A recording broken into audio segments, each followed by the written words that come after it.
Brooklyn Independent Television.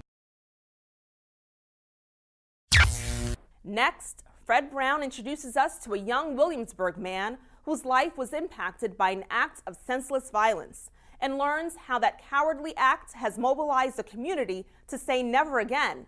And it's a real gay bash. Here, at the corner of North 4th and Wythe Avenue in trendy Williamsburg, resident Barie SHORTELL would emerge from the subway walking home late one night, only to become the victim of a hate crime that would change his life forever. It was probably around 11 o'clock, and I was going home to my apartment on Kent and North 4th Street, which was, a typical walk. I work in the neighborhood as well, and so it's a walk that I make really, really often. And I was aware that it was sort of a desolate, poorly lit block, fairly industrial, but surrounded by, high proximity of population on both sides. So it was really just the same kind of walk that I would have taken many, many times. And I was about a block and a half away from home and passed by a group of teenagers and didn't even think anything of it until I heard them, shout an anti-gay slur behind me, and I had enough time to sort of think, register that had happened. Then before I even really had time to register it, I presumably was attacked from behind. But, I think perhaps just the shock of the impact probably put me out a little bit, but not for long, because then, but they most likely immediately fled afterward.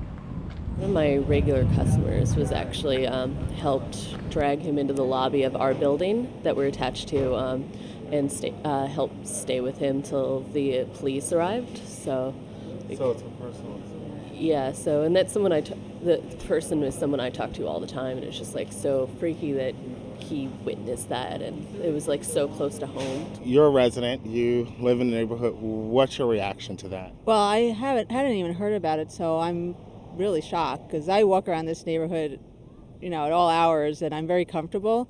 But for anybody to be targeted, the reason I love this neighborhood, it's so diverse.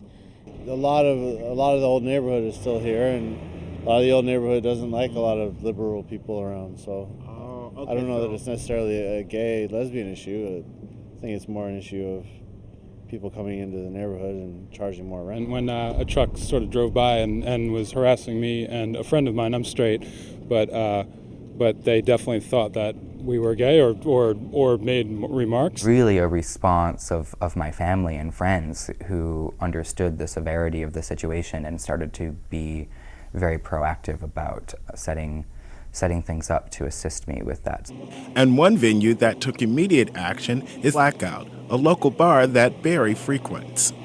His friends approached me right after the incident and told me what had happened, that he was in the hospital, was facing some really big hospital bills, and didn't have health insurance. And so they were wondering if they could,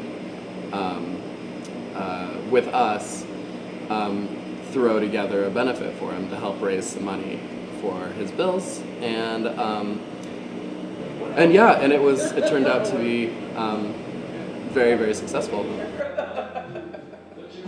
Around that, my friends and I, as I started to get a little more lucid, became very proactive about getting it publicized and just putting that information out, not just to assist me with the medical bills that I would be anticipating, but also, as a proactive measure of our outrage that it happened and that it could happen to anyone.